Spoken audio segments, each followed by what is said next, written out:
ES Hoje, a notícia do jeito que você quiser.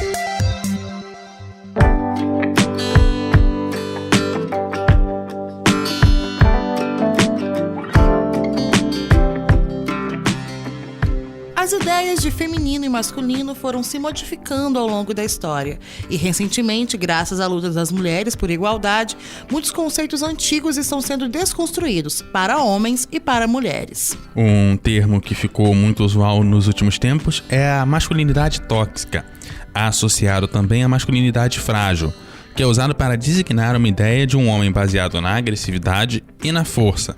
Desse modo, tudo que foge desse padrão se torna uma questão para muitos homens. No entanto, a construção deste molde de masculinidade que atualmente muito se busca desconstruir surgiu assim como outras construções de um processo histórico e social. Para conversar com a gente sobre isso, convidamos o doutorando em História da UFES, membro do Laboratório de Estudos de Gênero, Poder e Violência e da Comissão Permanente de Direitos Humanos da UFES, o João Sana. Obrigado por aceitar nosso convite. Então, apesar de muitas coisas já terem avançado, né, em termos dessas delimitação do que é tido como do universo feminino e do universo masculino e do que é ser homem e mulher na nossa sociedade, a gente ainda tem um caminho muito longo para desconstruir aí. Ainda mais quando a gente fala de masculinidade, pensando que a gente vem de uma sociedade patriarcal. Então, para começar, explica pra gente melhor como essa ideia do masculino que a gente tem hoje em dia, desse molde, né, levando em consideração a nossa sociedade ocidental e cristã, como que ela foi construída? O que acontece é o seguinte, o que a gente tem estudado lá, né, no Laboratório de Estudos de Gênero, Poder e Violência da UFES, né, sob a orientação da professora Beatriz, e aquilo que a gente tem estudado praticamente dentro do campo dos estudos de gênero, a sociedade patriarcal, é na sociedade patriarcal que se originam, né, os papéis masculinos e femininos. É nesse contexto de sociedade patriarcal que se estabelece papéis para homens e papéis para mulheres. Nesse contexto, por exemplo, né, você imagina que os homens são considerados superiores, as mulheres inferiores, né? Os homens são considerados fortes, racionais, criados para dominar, e as mulheres são consideradas fracas, instáveis emocionais, intelectual e racionalmente inferiores. Os homens são chamados a serem considerados cidadãos políticos, gestores do sistema. As mulheres são consideradas incapazes, né, da participação política. Os homens são responsáveis nesse contexto, né, por fazer tudo aquilo que regula o mundo, e as mulheres são chamadas a ficar no espaço privado, cuidando, sustentando a vida cotidiana e a continuidade da espécie. Os homens estariam mais voltados para as atividades transcendentes e as mulheres para as atividades imanentes, ou seja, para aquelas atividades mais do cuidado, do afeto, aquilo que diz o cotidiano das vidas, né? Os homens teriam a mediação direta com Deus e as mulheres só chegariam a Deus através dos homens. Então isso são ideias que a Gerda Lerner, que é uma pesquisadora importante no campo dos estudos de gênero, traz para nos ajudar a entender esses papéis, né? E é interessante ver que no contexto dessa sociedade patriarcal, um dos principais filhotes dessa sociedade patriarcal é o machismo, né? Então existe um modelo construído de homem que tem mais força, maior racionalidade, um homem que não chora e que, portanto, é um homem que também age de forma violenta, que é incapaz de dialogar de forma mais equilibrada e incapaz, às vezes, de práticas conciliatórias. Então, existe uma construção social. Então, é importante dizer, né? Isso é uma questão para a gente enfatizar bem aqui, Eduardo. Se trata de uma construção social. Isso não está no DNA dos homens. E é também um tipo de homem que age dessa forma. Pode ter exceção, né? Porque nós temos diversas formas de ser homem. Então, eu ia chegar nas exceções. Por que que, mesmo que não seja, né, e mesmo que ele tenha a sua sexualidade muito bem definida, às vezes ela é posta em xeque porque não cumpre essa cartilha aqui que você falou. Esse padrão, né? Então, nós temos diversas formas de masculinidade. Então, a gente tem... Eu falei aqui de uma masculinidade hegemônica, né? Portanto, que predomina, que é predominantemente, então, branca, heterossexual, cristã e ocidental, mas temos outras masculinidades que diríamos que são masculinidades subalternas, né, do homem o homem gay, o homem trans, né? O homem negro, o homem pobre, né? Que são atravessamentos que existem no jeito de ser homem, né? Então, se o homem é um homem pobre, é um homem negro, ele não tem as mesmas peculiaridades do homem branco, rico, né? Ainda que ele seja homem da sua forma e às vezes reproduza todos esses comportamentos que são do homem com uma concepção hegemônica, nesse homem predominante. Então é importante a gente perceber essas diferenciações. Agora, especialmente é importante perceber que o homem, por exemplo, que é um homem gay, ele sofre uma profunda discriminação nesse processo, porque ele se aproxima e ele pode ser comparado, entre aspas, ou considerado como uma mulherzinha, porque ele não cumpre aqueles papéis sociais que são, digamos, desse homem hegemônico, que seria um predador sexual, alguém que é agressivo sob esse ponto de vista, né? Ele aliás, sendo gay, ele assume, então, perspectivas de uma outra orientação sexual que não essa orientação heterossexual predominante. Que pode ser, inclusive, uma coisa natural, e a gente está aqui debatendo o tema e a gente está usando as terminologias para facilitar o entendimento do processo. A gente sabe que em alguns casos a gente pode acabar entrando em algumas coisas que podem ferir, mas é mais para facilitar o entendimento e facilitar também o nosso processo de comparação de uma coisa com outra, porque na verdade, no fim das contas, continuamos sendo homens, mulheres e temos as nossas escolhas sexuais que nada tem a ver com isso, e é necessário a gente pontuar isso aqui para que a gente não confunda as coisas. Fazer essa distinção entre gênero e sexualidade, que eu acho até interessante a gente falar, porque as pessoas confundem muito, né? É como se, igual a questão dos homens trans, por exemplo. As pessoas acham que todo homem trans vai ter que sentir atração por mulheres, porque ele está performando uma masculinidade. E não necessariamente. Isso tem a ver... Eu queria que a gente fizesse essa distinção do gênero e da sexualidade. É importante a gente perceber, né, que nós podemos nascer, né, com órgãos genitais masculinos ou com órgãos genitais femininos e assumirmos uma outra orientação sexual, né? Então, eu posso me assumir sendo homem, né, com órgãos genitais masculinos, etc. Ter a atração sexual por outro homem, né? Então, isso seria um homem, um homossexual. Agora, existe uma outra realidade que é muito importante a gente chamar a atenção, né? E eu conheço casos, então, de pessoas que nasceram, né, com órgãos genitais masculinos, mas se assumem com a identidade feminina. E eu posso aqui, inclusive, fazer, com toda a reverência e respeito, citar e lembrar uma pessoa muito conhecida, talvez, de vocês, que é a Débora Sabará, que vocês conhecem, né? E que é uma mulher trans. Eu tive o privilégio de ter a Débora trabalhando comigo em 2011 e 2012, quando eu fui secretário municipal de Cidadania e Direitos Humanos de Vitória. E a Débora era oficial de gabinete, trabalhava lá comigo, né? Então tivemos a oportunidade de conversar muito e eu acompanho a trajetória dela como militante. Então você imagina, nasceu com um corpo masculino, né? Mas desde criança, desde adolescente, ela se reconhecia como mulher. E como sofreu isso? E nós tivemos o privilégio naquele momento lá, atendendo as demandas que esse segmento da população apresentava, adotar, por exemplo, o nome social. Então, Débora foi a primeira mulher trans que, sendo servidora pública municipal de Vitória, recebeu lá o seu nome social no seu crachá funcional. Então, é uma experiência super interessante para a gente aprender a conviver com essas diferenças todas. E tudo isso é muito novo, né? Porque a gente pensa que, 10 anos atrás, a gente não falava com tanta naturalidade dessas coisas como a gente falou. Apesar de hoje ainda ter percalços, a gente precisar ainda desconstruir muita coisa, a gente já teve alguns avanços nesse sentido. E até perguntar pro João, assim, essa estrutura, porque não é que não existisse antes, não é que as pessoas não se identificavam antes, não é que as pessoas, a própria Índia reconhece um terceiro gênero há milênios. Não, né? os povos indígenas nativos também, da América também. Já tem vários tipos de gênero. Não são nem 3, são vários mesmo. Então, assim, existe toda uma construção histórica, e se a gente for pensar dos anos 50, 60 para cá, a gente tem uma transformação social de inclusão das pessoas que não se encaixam naquele modelo masculino e feminino muito forte na sociedade, pelo menos a brasileira, claro, as ocidentais também junto com a nossa, né? E pensando nisso, ainda nessa... A gente tá falando dessa desconstrução, que muita coisa já mudou.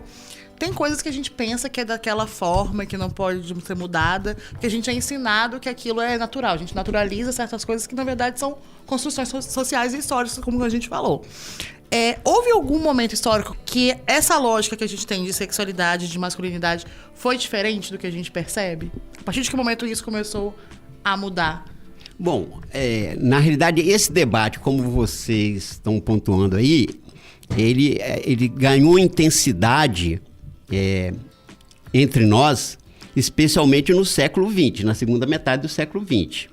E no caso brasileiro, nós vamos destacar, inclusive, a importância do ano de 1975, porque esse ano foi proclamado pela ONU como o Ano Internacional das Mulheres.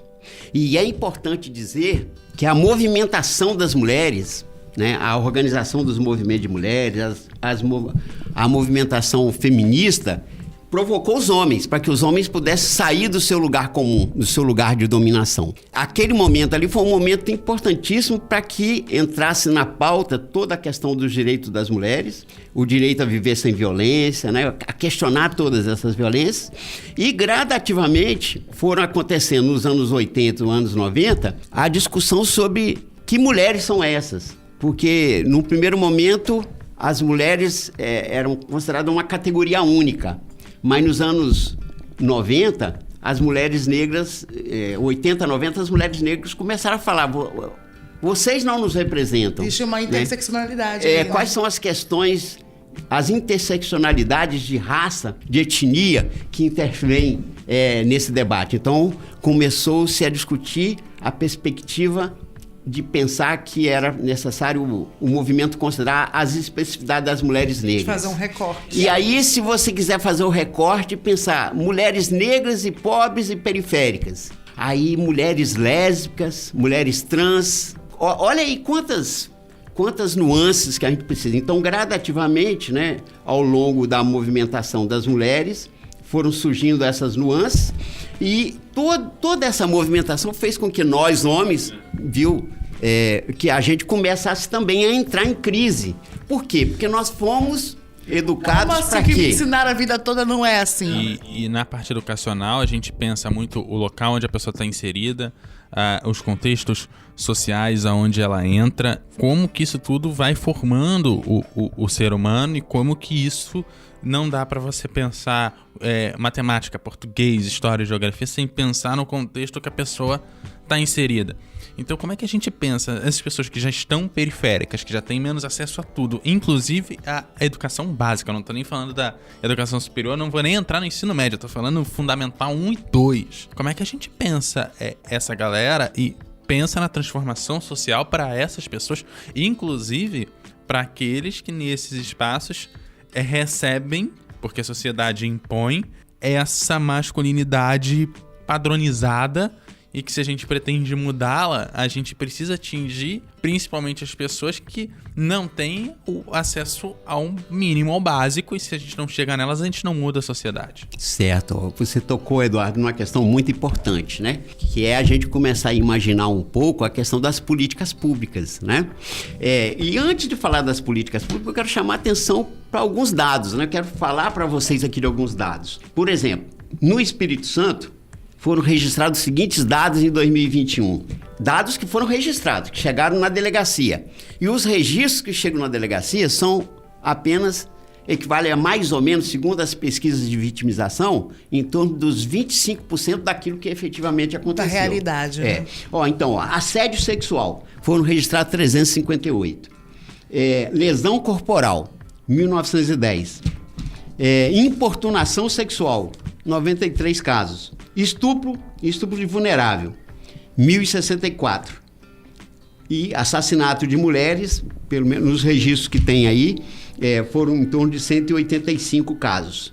Né? Aí tem as mortes comuns e os feminicídios, que tem uma diferenciação que a gente pode conversar sobre isso tudo aqui em algum momento. Então imagina como enfrentar todas essas violências que elas resultam predominantemente de um contexto de uma sociedade patriarcal, na construção do ser homem, né? Diz ao homem que ele é dono do corpo da mulher, que ele pode dispor desse corpo da mulher na hora que quiser, e que diz para esse homem que, inclusive, se quiser matar essa mulher, pode. E olha que importante a gente lembrar aqui. Até o século XIX, primeiras 3 décadas do século XIX, tinha vigência no Brasil uma legislação chamada Ordenações Filipinas, que autorizava o homem a matar a esposa se ela fosse surpreendida em adultério. Crime de honra, né? Imagina. Então, olha que absurdo. Então, Eduardo, você está corretíssimo de conversa, nessa nossa conversa, de trazer aqui a discussão das políticas públicas. O que podemos fazer para mudar essa realidade? E aí, eu evoco aqui um instrumento importantíssimo ainda que já tenha 16 anos, é um instrumento pouco utilizado no nosso país por conta do preconceito que se desenvolveu, né, contra as discussões de gênero nesse país, especialmente nesses últimos 10 anos. É a Lei Maria da Penha, a Lei 11.340, que é de 6 de agosto de 2006, portanto tem 16 anos, né?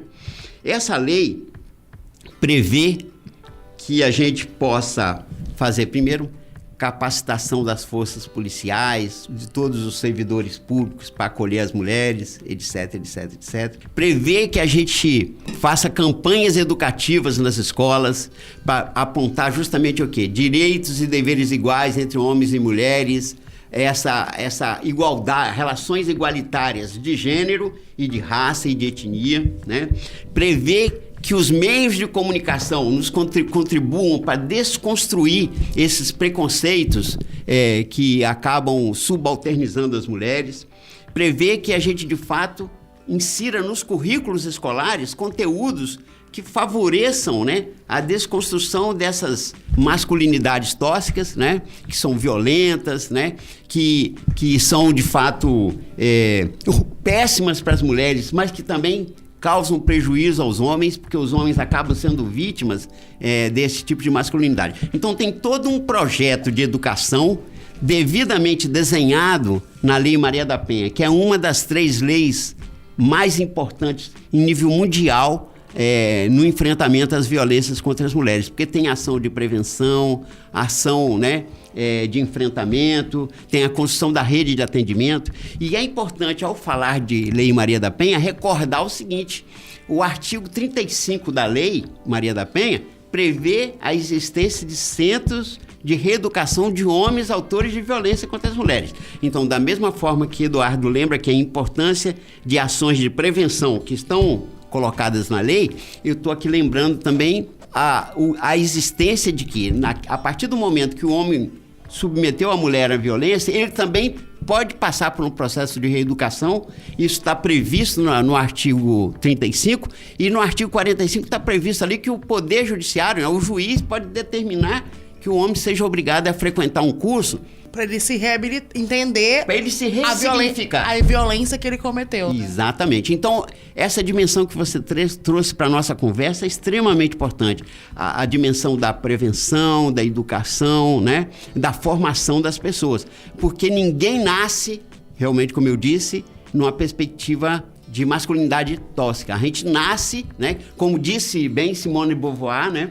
Não se nasce mulher, torna-se mulher. Parafraseando, a gente pode dizer, não se nasce homem, torna-se homem, né? Quando a gente está lá no processo, né, de recepção do nosso bebê ou da nossa bebê, portanto, eu falo na condição de pai de 4 filhas e um filho, né? A gente fica lá idealizando, né? Que tipo de roupa, né? Então, tivemos uma polêmica recente sobre essa coisa do homem veste azul e menina veste rosa, né? E um absurdo, né? Homem veste azul ou menina veste azul se quiser, rosa. Não tem nada a ver. Isso não vai alterar em nada no futuro dessas crianças. Aí a gente chega, né? Mas por que quando a gente põe um menino lá vestindo rosa, o pessoal já acha que ele vai ser outra coisa? Por que a gente ainda persiste nesse tipo de confusão e por que é tão difícil tirar isso, essa coisa assim tão simples da cabeça das pessoas? Por que ainda dá polêmica nessa altura do campeonato, em 2022? Isso realmente é um absurdo, né? E isso tem a ver com essa nossa formação, da gente imaginar que o fato de se assumir uma roupa que seria mais delicada, né? Mais leve, mais agradável, né? Que isso iria alterar na formação da personalidade do menino, ou como se pudéssemos dizer, né, que alguém poderia escolher a sua orientação sexual. Não se escolhe, se nasce dessa forma. Né? Não existe esse poder de escolha. Eu não escolho. Imagina que se Débora, vamos citar aqui a nossa querida amiga, né, que é uma militante de primeira hora do movimento LGBT QIA+, no Espírito Santo, se ela escolheu passar por humilhações, ser expulsa de casa, ser discriminada. Ninguém escolhe viver a violência. Ninguém escolhe sofrer uma violência, exatamente. Nenhuma mulher, né, que passou por uma situação de estupro, né, escolheu passar por aquela situação de estupro. E não venham nos dizer que ela estava num lugar, numa rua, num local ermo, estava com roupa inadequada. Não se justifica em hipótese alguma. E isso, na realidade, tem a ver com todos esses preconceitos e todo esse ranço, né, que a gente carrega da história em relação a essa dominação masculina. Se a gente remonta lá a experiência histórica nossa da invasão do Brasil em 1500 pelos portugueses, né, pelos europeus, o que fizeram eles aqui com as mulheres indígenas? Posteriormente, que violências esses homens submeteram as mulheres negras escravizadas, né? E é importante dizer que essas mulheres resistiram nesse processo todo, né? Não temos um movimento feminista que só se consolidou no século XX, mas temos luta de mulheres no século XIX, no século XVIII, no século XVII, mulheres que construíam lá as suas estratégias de resistência, de enfrentamento a todas essas violências. Então tem esse ranço todo que nos leva a achar que se eu vestir a camisa rosa, eu vou virar gay. Ou se eu passar a cuidar das tarefas domésticas, compartilhando com minha esposa, se isso vai diminuir em alguma coisa a minha masculinidade. Até porque, brother, olha só, escuta um negócio, você precisa viver, uma hora você vai sair de casa, se é que já não saiu, mas eu espero que o mais jovem que ainda vai sair de casa, tem uns um pouquinho mais velhos que ainda não saíram ainda, você não vai viver de miojo e macarrão pra vida inteira. Você tem que saber passar uma roupa, você tem que saber, pelo menos, botar uma roupa na máquina e ter que fazer um arroz, um feijão. Se você sujou, você vai ter que limpar, porque afinal de contas, a divisão de tarefas, ela não tô nem entrando na divisão de tarefas ainda. De você mesmo fazendo as coisas. Né? Eu sei porque, graças a Deus, eu fui ensinado as coisas que se eu tivesse que passar esse perrengue na hora que eu passei a morar sozinho, se eu tivesse que aprender esse monte de coisa, eu ia passar perrengue. A minha sorte é que eu tive a educação em casa, por isso que eu volto muito, de aprender a fazer as paradas, aprender a se virar, brother. Você precisa, e depois, claro, né, tarefa doméstica se divide, etc, etc, etc, e eu acho que vai muito da vida de cara casal, e às vezes o cara trabalha durante a noite e a mulher trabalha durante o dia, então a divisão de tarefas vai ser diferente daquele casal que trabalha os dois em horário comercial, e eu acho que tem que ser adaptável à vida de casal, senão não funciona, não tem matemática certinha, né, então assim, a gente conversa que precisa, mas a decisão acho que tem que ser de cara casal, assim. E essa questão que você falou de ter tido uma educação que te ensinou a fazer as coisas, eu falando como mulher, toda menina é ensinada a fazer as coisas. Não tem essa. Tem famílias, inclusive, que tem filhos, homens e mulheres, as meninas fazem tarefas ditas femininas e os homens não movem uma palha. Tipo, todo mundo fez um almoço aqui, todo mundo comeu. As meninas vão lavar, o homem não faz nada. Então, essa coisa ensinar o menino também é que, tipo, ele pode ajudar, ele pode lavar uma louça. Ele deve. Né? Não, tô falando assim, ele tem que fazer isso, não só porque tá ali convivendo, porque uma hora ele vai ter que fazer isso na vida dele. Ele não vai ter. Ele é responsável por si mesmo, porque a gente responsabiliza as mulheres, tipo, tanto no. Primeiro como a mãe e depois como a esposa, como responsáveis desse homem, como se ele não fosse um ser humano capaz de fazer as coisas por si só. Vocês me fizeram lembrar aqui uma experiência que eu vivi há uns 20 anos atrás. Eu dava aula de Sociologia Geral na Faculdade de Filosofia e Ciências e Letras de Alegre, lá no sul do Espírito Santo, porque eu sou de Iguaçuí. E dava aula para muitas professoras que trabalhavam, na época, em escolas multisseriadas, que são escolas rurais, em que a professora dá aula para primeiro, segundo, terceiro e quarto ano das séries iniciais do ensino fundamental, todo mundo junto. Ela dividia, na época, o quadro em 4 lá, colocava os conteúdos de cada turma. E essa professora, ela era a responsável também, sabe por quê? Para fazer a merenda, para os meninos merendarem lá no intervalo da aula. E olha o que acontecia. Eu estava dando uma aula em que eu estava tratando de questões de gênero já nos anos 80. Dava um intervalo, todo mundo merendava, e aí sabe o que ela fazia depois? Ela botava os meninos para jogar bola e as meninas para varrer o pátio e lavar as vasilhas. E aí eu perguntei para ela, por que você não coloca os meninos, né, para lavar as vasilhas ou para varrer? Lá o azer, que as meninas estão limpando. Por que você não faz isso? E ela tomou um extremo choque quando eu fiz essa pergunta, porque para ela era natural que fosse reservada às mulheres a tarefa dos cuidados domésticos, as cuidados da limpeza, e era natural que os meninos fossem jogar futebol. Por que não seriam as meninas que estariam jogando futebol?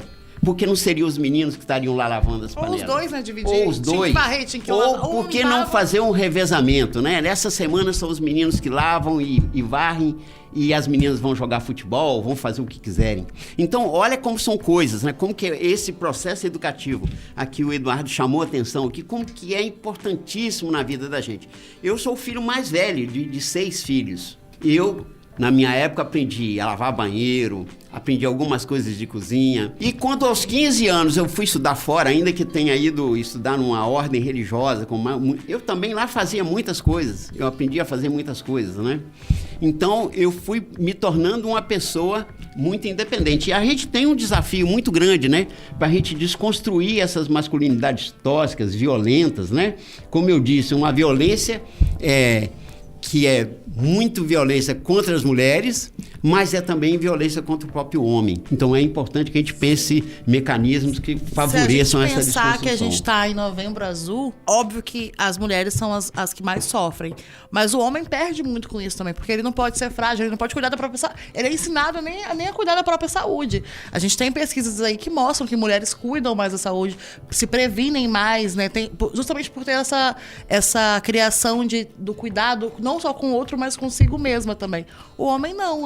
Os homens morrem, às vezes, de doenças por não se prevenir, por não identificar aquilo, por não achar importante. E não é nem coisa simples, assim. No Novembro Azul a gente fala da questão do câncer de próstata, que muitos não fazem porque não, porque o exame vai ter... Ah, gente, pelo amor de Deus. E a gente gravou um episódio, já tem um tempo, acho que foi até do ano passado, que a gente tava falando sobre a questão da prevenção da AIDS, do como que, ao descobrir um dos parceiros deu o resultado positivo, como que as mulheres são mais propensas a irem fazer o exame e muitos dos homens não fazem, se recusam a fazer o exame. A gente não tá falando às vezes de doença básica assim, não tá falando do resfriado que você vai cuidar, dorzinha. Não, a gente tá falando de doenças graves, um câncer, um HIV, coisas que podem te levar à morte. Que precisam de cuidado sério. Eu queria chamar a atenção, Eduardo, nessa nossa conversa, como que é necessário a gente superar a invisibilidade da humanidade dos homens, né? Então, por quê? Os homens são considerados seres invencíveis, né? São considerados homens, seres que não choram, que não sofrem, que não sentem dor, né? E o que acontece, né? Tem um fenômeno, se você for, por exemplo, ver as estatísticas de envolvimento com álcool e drogas, você vai ver que os principais, né, envolvidos, as principais pessoas que sofrem uso abusivo de álcool e drogas são homens, né? Se você for observar a quantidade de pessoas que estão no sistema prisional, 94% são homens. Se você for observar as violências que acontecem no trânsito, a grande maioria dessas violências acontecem envolvendo homens. Então é necessário a gente investir na desconstrução dessas masculinidades violentas, que nós estamos aqui adotando o nome de chamar de masculinidades tóxicas, né? Então é necessário superar a ideia de que o homem não chora, né? Porque o homem sofre, então ele tem direito a manifestar a sua fragilidade. É necessário a gente inserir as condições para que os homens, uns possam conversar com outros, né? E falar dos seus limites, né? Seus limites sob o ponto de vista da saúde, sob o ponto de vista da sexualidade, né? A gente estava falando aqui agora, né? Da questão dos exames. Imagina, é orientado com campanha de política pública de saúde para o homem, somente ir lá fazer o exame de prevenção de próstata aos 45 anos de idade. Imagina, as mulheres começam a fazer os seus preventivos com 13, 14, 15 anos. Quais são os homens que lembram, por exemplo, que tem que ir numa unidade de saúde para atualizar, por exemplo, a vacinação? Quais são os homens que vão fazer um outro exame que inclusive é mais invasivo, mas não menos importante, e que em determinada faixa etária faz, que é o exame de colonoscopia? Quais são os homens que vão regularmente, pelo menos uma vez, medir a pressão, para fazer um exame de sangue básico, para ver como é que tá as suas condições, né? Gente, fazer exame também de prevenção à AIDS nesse rolê aí uma vez por ano, se você for sexualmente ativo, que eu imagino que a maioria da galera seja, eu espero pelo menos. Eu espero que vocês estejam bem aí. Então é fundamental o exame de preventivo de HIV, todos esses exames que nós citamos aqui, mas os homens não vão. Cuidar da saúde é coisa de homem e mulher, gente, não tem essa coisa. Todo mundo vai morrer igual, padecer das mesmas doenças.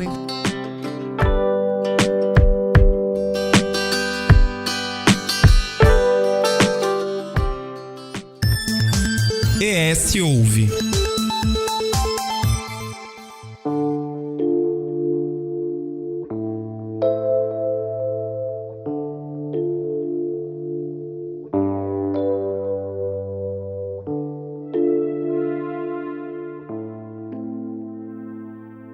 Você acredita que as próximas gerações estejam mais... Porque a gente já percebeu uma mudança, por exemplo, das gerações anteriores para a nossa geração de agora. Você acredita que as próximas gerações vão ser gerações mais conscientes nesse sentido de papéis, né? De funções que são... dessa desconstrução? De papéis feminino e masculino? Eu tenho esperança. Não no sentido da esperança passiva, mas eu tenho esperança no sentido que Paulo Freire fala, no sentido de esperançar e trabalhar nessa esperança perspectiva. Ativa, né? Fazer algo para aquilo acontecer. Isso, então nesse sentido eu tenho me empenhado muito. Eu tenho feito, eu pessoalmente, tenho outros companheiros e companheiras que participam comigo no Fórum de Homens Capixabas pelo Fim da Violência contra as Mulheres, que temos devotado a nossa vida e fazemos muitos trabalhos voluntários, outros não voluntários profissionais, mas sempre na linha de afirmar as relações igualitárias de gênero e de raça, né? De afirmar que homens e mulheres têm os mesmos deveres, os mesmos direitos, que os homens devem compartilhar com as suas companheiras ou com seus companheiros, porque aqueles que forem gays e que tiverem relações homoafetivas precisam igualmente compartilhar as tarefas domésticas. Inclusive, dentro da própria relação gay e homossexual, existe também essa questão de às vezes, preconceito mesmo com os gays mais afeminados, justamente pela questão de desempenhar características femininas, né? Porque o feminino é visto como algo subalterno mesmo. Então, existe essa... Então, é importante a gente, de fato, ter sensibilidade para investir nesse processo. Não? Então, através do meu trabalho lá junto com a professora Beatriz, no laboratório, no meu cotidiano, nas minhas experiências, né? Também como professor, como pesquisador, mas também na minha experiência religiosa, porque eu atuo dentro de uma comunidade religiosa, eu sou católico, né? Eu participo, inclusive, da Comissão de Promoção da Dignidade Humana da Arquidiocese de Vitória. E lá nós discutimos essas questões. Por mais que as igrejas tenham, no geral, né, tenham muito preconceito em relação às temáticas relacionadas às questões de gênero, né? Vimos aí tematizar durante o processo eleitoral a suposta ideologia de gênero, que é um absurdo essa discussão. Nós estamos dizendo aqui que é preciso que homens e mulheres precisam aprender, se respeitar, saber que temos direitos e deveres iguais, que todos nós estamos no mercado de trabalho, mas todos nós estamos dentro de casa e, portanto, tem que ser algo natural, sim, né? Que a gente compartilhe varrer, lavar roupa, cozinhar, cuidar dos filhos, cuidar da saúde. Isso são todas tarefas de seres humanos, não são tarefas que estão escritas no DNA da mulher e nem no DNA do homem. São tarefas dos seres humanos. Eu acredito que essas gerações que estão vindo, e pelo convívio com alguns adolescentes, alguns jovens, a partir da minha realidade familiar e de vizinhança no prédio onde eu moro, eu vou vendo essa mudança e com muita satisfação. Então eu esperanço, né? Eu tenho a esperança e faço e conjugo o verbo esperançar no sentido de trabalhar nessa perspectiva. A gente está conversando com o João Sana, ele que é doutorando em História da UFRGS, membro do Laboratório de Estudos de Gênero, Poder e Violência. E aí, entrando nessa questão mais política e como que o poder, de um modo geral, acaba se misturando com a política em muitos aspectos. A gente chegou a tocar até a questão do processo eleitoral de 2022, onde foi abordada a questão de gênero e a defesa da família contra essa questão de gênero, que nada mais é do que uma forma de ver uma família onde todos conseguem contribuir com a casa de forma mais igualitária do que é. Como que esse poder, por exemplo, pode favorecer o processo, mas também, quando ele é colocado na eleição como um opositor a essa igualdade ou a essa equidade, que eu acho que é a palavra mais correta, ela atrapalha. E atrapalha muito, né? A gente primeiro tem que partir do pressuposto seguinte, que o Estado é laico e ele precisa cuidar de todos. Então, vamos falar sobre o ponto de vista religioso. Tem que cuidar dos evangélicos e todas as matizes, né? Porque tem os pentecostais, os não pentecostais, os tradicionais, não tradicionais. Tem que cuidar dos católicos. Agora tem que cuidar dos sem religião e daqueles que são agnósticos, dos ateus, ou daqueles que não acreditam em nada. Porque são todos cidadãos e cidadãs. Ou seja, qualquer presidente da República tem que cuidar dos 215 milhões de brasileiros e brasileiras. Qualquer governador do estado do Espírito Santo precisa cuidar dos seus 4 milhões e burdoada. Qualquer prefeito de Vitória de qualquer cidade precisa cuidar de todas as pessoas sem discriminá-las, porque elas são gays ou são lésbicas, que são periféricos ou são no bairro de classe média alta. Todas as pessoas precisam ter os seus direitos humanos acolhidos, respeitados e preservados e promovidos, né? Então, nesse sentido, nós não podemos deixar intervir no processo essas concepções religiosas que cada um tem o direito de ter e de cultivar para dentro da sua própria experiência religiosa. Então isso é importante que a gente considere sempre, né? O Estado precisa ser um Estado que produz políticas públicas para todas as pessoas, que devemos considerar que esse é um Estado democrático de direito, com princípios bem estabelecidos na nossa Constituição mais democrática, que é a Constituição de 1988, onde estão lá estabelecidos direitos para homens e mulheres, o direito de não ser discriminado, de não ser marginalizado, o direito de todas as pessoas que moram nas regiões periféricas têm os seus direitos, o acesso à educação e à saúde, da mesma forma como aqueles que moram em Jardim Camburim, Jardim da Penha, na Praia do Canto. Quer dizer, então olha que fundamental isso. Então é fundamental que os processos eleitorais, a gente não se deixe levar pelas fake news e valorize aquilo que tem centralidade, a defesa da vida, dos direitos humanos, do sistema único de saúde, do sistema único de educação pública para todo mundo, de qualidade. Então, são desafios grandes. E essa temática, né, a temática dos estudos de gênero, a temática das relações igualitárias entre homens e mulheres, isso precisa fazer parte do currículo das escolas, né? Precisa fazer parte das concepções de atendimento na delegacia de polícia. A mulher, quando vai lá fazer um registro de uma ocorrência, ela precisa ser respeitada, acolhida, ser ouvida, a palavra dela tem autoridade, não pode a autoridade policial desqualificar a fala. Ou querer justificar a violência que ela sofreu, né? Não pode a autoridade judicial, né? Não pode o juiz ou a juíza alegar que a mulher não está sendo verdadeira, né? Não pode o Ministério Público não cumprir a sua tarefa de realmente garantir o direito dessas mulheres, desses homens, etc. Então é um desafio grande, né? E pensar nos homens. Olha o desafio que nós temos de pensar que os homens podem assumir um outro papel, uma outra perspectiva, né? Então, de assumir que nós somos frágeis, que nós podemos ser vaidosos, que nós podemos cuidar de nós mesmos, que nós podemos, se escolhermos viver com uma mulher, podemos compartilhar com ela a vida. Se a nossa orientação nos levar a viver com outro homem, nós vamos igualmente compartilhar. A gente tem acompanhado, eu tenho acompanhado muito ultimamente, né, algumas entrevistas e um pouco a história de vida aí do senador Contarato, que tem colocado foi muito hostilizado em muitos momentos por se assumir como um homem gay, né? Que é, inclusive, que adotou crianças, né? Então, a minha família, ele dizendo, a minha família é igual às outras famílias. É claro que a relação dele, sob o ponto de vista das igrejas, ele nunca poderá ter um casamento, como tem na igreja católica, como tem nas igrejas evangélicas. Ainda que já tenham igrejas evangélicas que já façam cultos e celebrações voltadas para o segmento LGBTQIA+, né? Mas, sob o ponto de vista dos direitos civis, ele tem uma relação constituída e então ele é tão família quanto qualquer outra família que a gente conheça. Até porque quando o número de pessoas, né, LGBTQIA+, que se assumem, que põem para a sociedade, começa a crescer muito, a manutenção do poder da igreja também perpassa essas pessoas também. Então, eu acho que fazer coisas voltadas para elas não fazem mais do que obrigação no espaço de poder que elas ocupam. Para além do papel político, para o nosso papel do cotidiano, em casa, com as pessoas que a gente se relaciona, eu e a Lídia aqui na redação, junto com todo o pessoal que está aqui na nossa casa, como é que a gente muda a sociedade no ponto de vista para essa meia dúzia de gente que está ali no nosso dia a dia o tempo inteiro? Como é que a gente consegue tornar a sociedade mais igual, mais justa, mais inclusiva para as mulheres e para, né, as pessoas periféricas no dia a dia? Olha, esse continua sendo um bom desafio, né? Mas não existe um caminho pronto e acabado, né? Não existe uma receita de como fazer isso.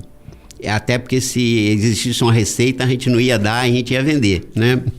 Ia comercializar, né? Ia comercializar. Mas é importante dizer que a gente precisa se colocar esse desafio. Por exemplo, eu fico encantado de poder estar com vocês aqui conversando sobre esse tema. E tenho certeza que eu não sou o primeiro que vocês estão entrevistando, nem serei o último.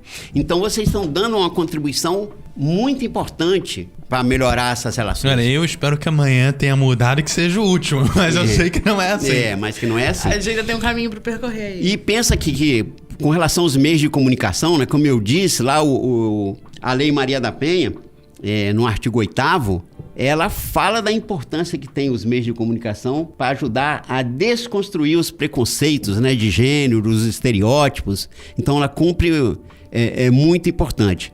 No plano das relações mais pessoais, familiares, a gente não pode desistir nunca da nossa família, né?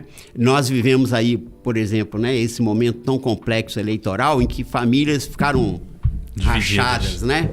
Mas a gente precisa apostar em continuar conversando, né? Passamos o processo eleitoral e nós vamos precisar conviver, independente de quem se elegeu, né? A gente precisa continuar vivendo, a gente precisa construir pactos familiares para continuar seguindo em frente, né? Cuidando do nosso cotidiano, cuidando da nossa alimentação, da nossa casa, da nossa saúde, da nossa educação. E aí não existe um caminho que não seja o caminho do diálogo. Eu tava ao sair agora conversando com minha esposa lá a respeito de algumas coisas que nós precisamos cuidar da nossa casa. Nós durante muito tempo tivemos uma pessoa que nos ajudava. Tinha uma trabalhadora doméstica devidamente com carteira assinada, com todos os direitos reconhecidos, mas nós resolvemos agora fazer uma experiência de ficarmos nós, né? Eu e ela e minhas duas filhas, uma com 22, outra com 15 anos, para tentar organizar a nossa casa. E é um embate, porque nós sempre tivemos alguém que nos ajudava. Agora nós precisamos dividir as tarefas. Quem é que cuida de lavar a roupa, de passar, de guardar? Quem é que vai varrer a casa? Quem é que vai lavar o banheiro? Nós precisamos construir. E claro que isso é motivo de crise entre nós. Claro, porque nós todos não estávamos habilitados. Nós não estávamos acostumados. Nós estávamos na zona de conforto de ter alguém que fazia boa parte desse serviço. Agora, nós estamos tendo que falar assim, se ninguém varrer a casa... Fulana, se você não varrer a casa, ela vai ficar suja, né? Nós temos uma cachorrinha em casa, né? Se não dá banho na Maia, que é a cachorrinha, ela vai ficar suja. Quem é que vai fazer? Tem hora que a gente leva pra tosa, mas tem hora que não dá para fazer isso, que precisa ser... Então, assim, nós precisamos constantemente repactuar as nossas relações familiares, né? No sentido da gente poder compartilhar E saber o seguinte, que a gente é diferente, né? E eu sou diferente da minha esposa, minhas filhas são diferentes de minha esposa e de mim. Só para ter ideia, eu tenho um secador em cima da minha pia na cozinha. Quando eu estou na cozinha, eu coloco ele dessa forma, transversal. E minha esposa, quando está cozinhando, ela prefere colocar na forma perpendicular, porque ela acha que vai abrir um espaço a mais na... Ao invés de eu dizer, você está errado e eu estou certo, ela está fazendo do jeito dela. A hora que eu estou na cozinha, eu faço do meu jeito. Então eu estou dando um exemplo bem pequenininho para dizer como que a gente precisa... Porque o problema está nos detalhes. Nos detalhes. Para dizer como que é necessário a gente respeitar as diferenças. Então é o seguinte, Thaís, preciso que você vá lá lavar o banheiro. Mas você tem que lavar o banheiro assim, assim, assim, usar tal produto.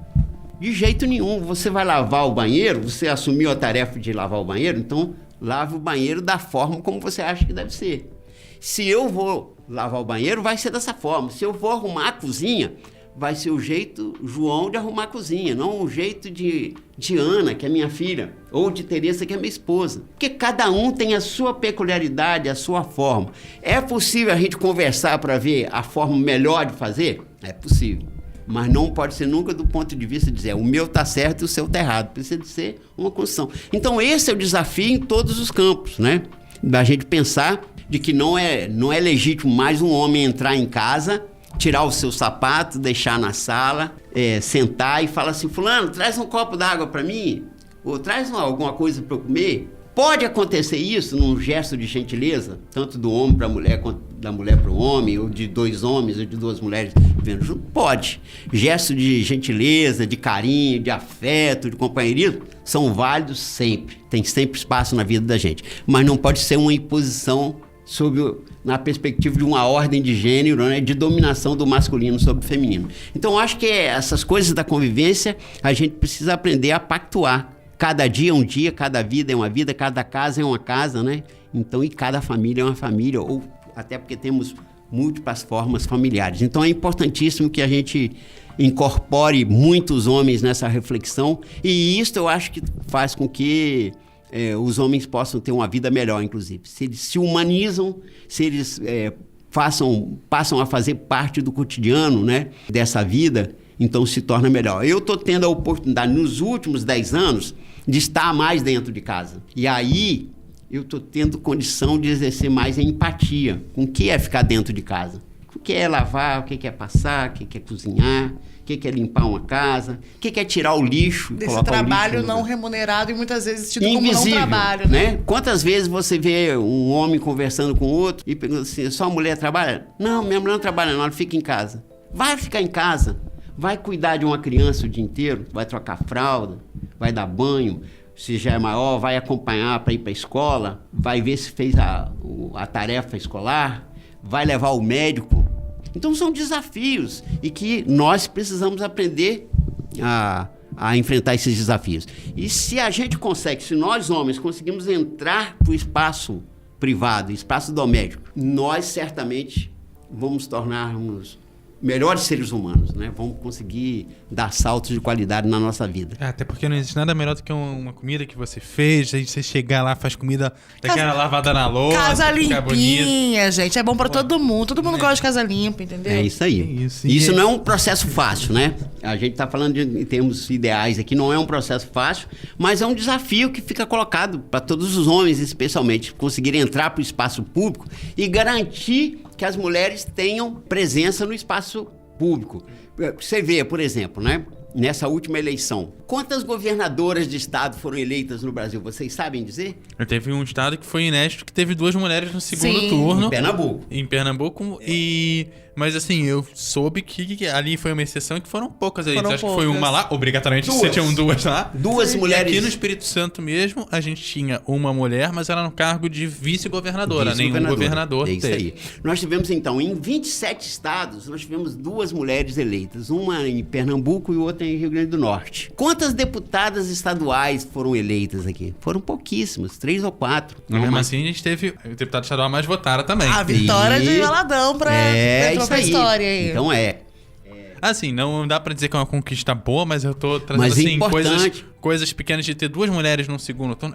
São vitórias pequenas, mas que já representam alguma coisa. Mas é muito importante. Então você vê que na Assembleia lá, né, com Camila, com Irine, e são mulheres extremamente valiosas, importantes, comprometidas com a luta. Então, olha o desafio que a gente tem de nós, homens, estarmos no espaço privado, assumindo nossas responsabilidades e, ao mesmo tempo, reconhecer, né, que as mulheres têm direito de estar no espaço público. E por que não tem tantas mulheres eleitas, né? Por que temos só 17% das mulheres que foram eleitas para a Câmara Federal?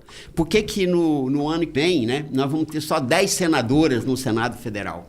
Porque nós temos uma estrutura de sociedade que não favorece a atuação das mulheres no espaço público, ainda que as mulheres sejam 50% da população, 52% da população brasileira. Então são questões, né? São desafios que estão colocados e que apontam para nós sobre a necessidade da gente desconstruir essa visão patriarcal e machista, né, que faz prevalecer.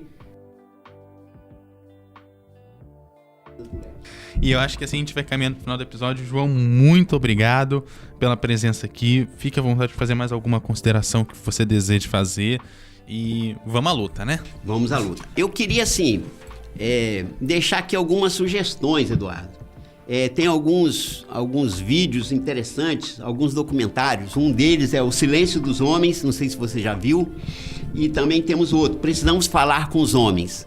São vídeos que são apoiados pela ONU Mulheres ou são apoiados pelo site Papo de Homem, que é um site que trabalha as questões de masculinidades, né?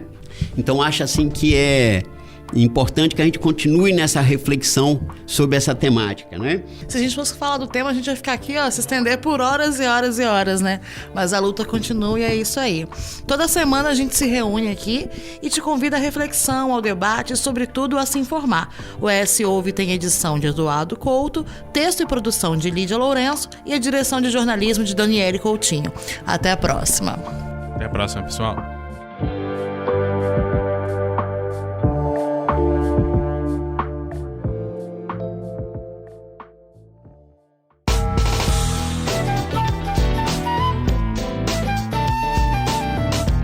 Você encontra o ES Hoje nas redes sociais, @ESHoje, e também no canal do YouTube e no site eshoje.com.br.